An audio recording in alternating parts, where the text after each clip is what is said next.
Good morning students. आज हम जो नया पाठ शुरू करने जा रहे हैं वो है संवाद लेखन। जैसा कि आप सबको पता ही है कि भाषा की आधारभूत इकाई वाक्य है। मतलब कोई भी भाषा है उसमें वाक्यों का महत्वपूर्ण स्थान होता है, क्योंकि वाक्य ही जो है अर्थ को स्पष्ट करते हैं। कोई भी बात हम किसी को समझाना चाह रहे हैं तो वो हम वाक्य के द्वारा ही बताते हैं। दूसरा, संप्रेषण की आधारभूत इकाई संवाद है। संप्रेषण मतलब भेजना, आदान प्रदान करना, पहुंचाना, ठीक है, ये सब क्या है? संप्रेषण।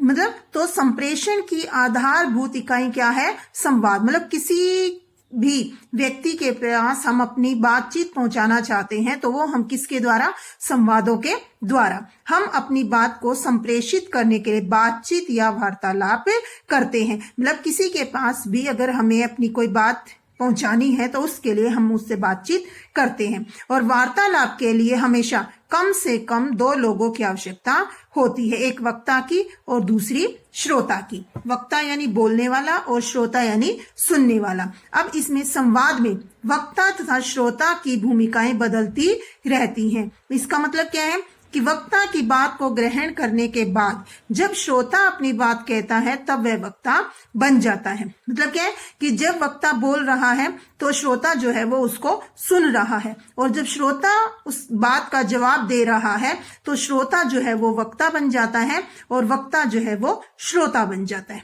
ठीक है, आया समझ में? इसके बाद कहा जा सकता है कि संवाद या वार्तालाप संप्रेषण का प्रमुख आधार है। मतलब कोई भी संवाद है जो, ठीक है, वो संप्रेषण का मतलब विचारों के आदान प्रदान का प्रमुख आधार है।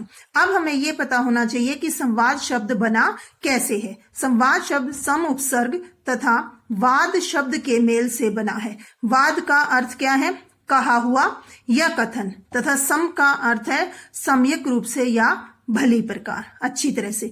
इस तरह संवाद वे कथन है जो सम्यक रूप से यानी भली प्रकार कहे गए, मतलब अच्छी प्रकार से जो बात कही गई है वो किस में आती है? संवाद में। संवाद के लिए आवश्यक है कि वक्ता तथा श्रोता आमने सामने हो। मतलब क्या जरूरी चीज है कि जो बोलने वाला है और जो सुनने वाला है वो दोनों आमने सामने हो। लेकिन आज का जो युग है उसने काफी तरक्की कर ली है। विज्ञान ने काफी ऐसे साधन खोज निकाले हैं जो संवाद के ऐसे साधन हैं, वक्ता और श्रोता आमने सामने नहीं भी हैं तो भी संवाद हो जाता है। जैसे टेलीफोन है, मोबाइल है, ऑडियो वीडियो कॉन्फ्रेंसिंग आदि है। इनमें जब हम बातचीत करते हैं, जैसे टेलीफोन पर हम बात करें तो शुरू में जैसे हेलो, कैसे हो, मैं ठीक हूं, आप कैसे हो, मतलब दोनों का साथ की साथ जो है वो विचारों का या बातों का आदान प्रदान हो रहा है। तो इसीलिए कहा है कि विज्ञान ने ऐसी ही टेक्निक्स खोज निकाली हैं जिसमें अगर आमने सामने वक्ता और श्रोता नहीं है तो भी वो अपनी बातचीत कर सकते हैं या अपने विचार एक दूसरे के सामने रख सकते हैं। आया समझ में? अब आगे देखिए, संवाद जो है वो छोटे भी हो सकते हैं और बड़े भी। ठीक है, जैसे एकांकी है, एक अंक नाटक है, फिल्में हैं, इनमें की जो कहानियां होती हैं ये बड़े बड़े संवादों के उदाहरण होते हैं। मतलब इसमें काफी सारी एक कहानी होती है और उसमें बहुत सारे संवाद होते हैं जिनको अलग अलग पात्र जो है वो बोलते हैं या अपना जो रोल है उनका उसको अपने संदर्भ और स्थिति के अनुसार निभाते हैं।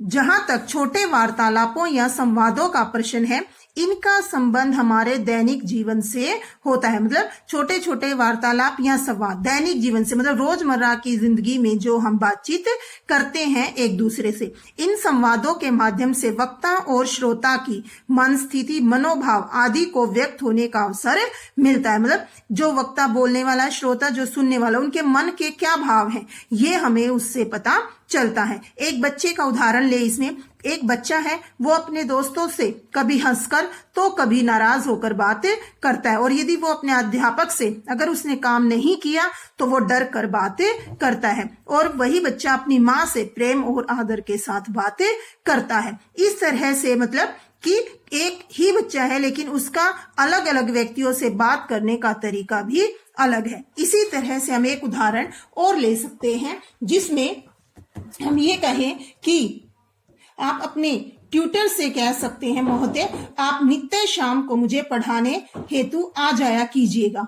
इस भाषा का प्रयोग आप अपने ट्यूटर से, अध्यापक से तो कर सकते हैं, लेकिन क्या इसी तरह के संवाद आप एक सब्जी बेचने वाले से भी कर सकते हैं? नहीं, उस समय ये थोड़ा अटपटा लगेगा। उससे बातचीत करते समय आप ये कह सकते हैं कि भैया हमारे यहाँ रोज शाम को सब्जी दे जाया करो। तो इसमें कहने का मतलब क्या है कि जो भाषा, जो संवाद आप बोल रहे हो वो उस व्यक्ति के अनुसार, स्थिति के अनुसार, उस संदर्भ के अनुसार अनुकूल होने चाहिए। ये चीज सबसे ज्यादा जरूरी है। और इसी को ध्यान में रखते हुए कुछ महत्वपूर्ण चीजें, संवाद लेखन के लिए निम्नलिखित बातों को ध्यान में रखें। संवाद का मुख्य उद्देश्य क्या है? संप्रेषण, अर्थात जो कुछ कहा जा रहा है वह पूरी तरह संप्रेषित हो जाए, मतलब जो बात कही जा रही है वह पूरी तरह से सामने वाले तक पहुंच जाए।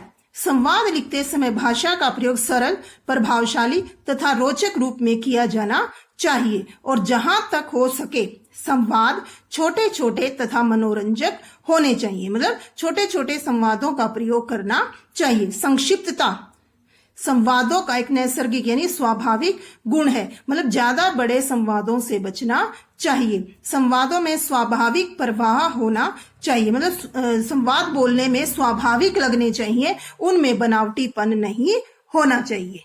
इसके बाद आगे आता है, संवाद ऐसे होने चाहिए जो संबंधित घटना अथवा कहानी को आगे बढ़ाते हो, मतलब जिस भी बारे में हम बात कर रहे हैं उसी से संबंधित होने चाहिए। और संवादों की भाषा पात्र, समय, स्थान तथा अवसर अनुकूल, गंभीर, विनोदपूर्ण होनी चाहिए, मतलब उसमें अवसर के अनुसार गंभीरता भी होनी चाहिए और हंसी मजाक भी होना चाहिए। संवाद पात्रों की चारित्रिक विशेषताओं को प्रकट करने वाले होने चाहिए, मतलब संवाद ऐसे हों जो पात्रों के चरित्र संबंधी विशेषताओं को स्पष्ट करने में सक्षम हो। संवाद शिक्षाप्रद और सकारात्मक होने चाहिए, मतलब शिक्षा मिले उनसे और सोच जो है वो सकारात्मक हो, पॉजिटिव हो। संवादों में उचित विराम चिन्हों का प्रयोग किया जाना चाहिए, क्योंकि इनके द्वारा ही संवादों में सही भावात्मकता, उतार चढ़ाव तथा नाटकीयता आती है। मतलब जैसे संवाद होंगे वैसा ही उनको पढ़ने से मन में व्यक्ति के भाव भी आते हैं। अब इसके लिए आपके मैंने एक उदाहरण तैयार किया है। एक महिला तथा सब्जी वाले के बीच संवाद। महिला सब्जी वाले से, भैया ये टमाटर कैसे दिए? सब्जी वाला 50 रुपए किलो। महिला इतने महंगे? सब्जी वाला क्या करें बीबी जी, मंडी से ही महंगे आ रहे हैं, आप लीजिए 40 लगा दूंगा। महिला ठीक है, आधा किलो दे दो। और करेला क्या भाव है? सब्जी वाला आपके लिए 30 रुपए किलो। महिला आधा किलो करेला भी दे दो। फिर सब्जी वाला सारी सब्जियां देते हुए ये लीजिए। महिला सब्जी वाले को 45 रुपए देती है और सब्जी लेकर चली जाती है। इस तरह से हमें जो है संवाद तैयार करना आना चाहिए। मतलब किसी भी तरह का संवाद आपसे पूछा जा सकता है कि दो मित्र हैं, आपस में परीक्षा की तैयारी कर रहे हैं, तो उनके बीच होने वाले संवाद को लिखिए। ठीक है, तो इस तरह से आपको मुख्य बिंदु के बारे में पता होना चाहिए कि संवाद लिखते समय हमें किन किन चीजों का ध्यान रखना चाहिए। ठीक है, उम्मीद है आपको समझ में आया होगा। धन्यवाद।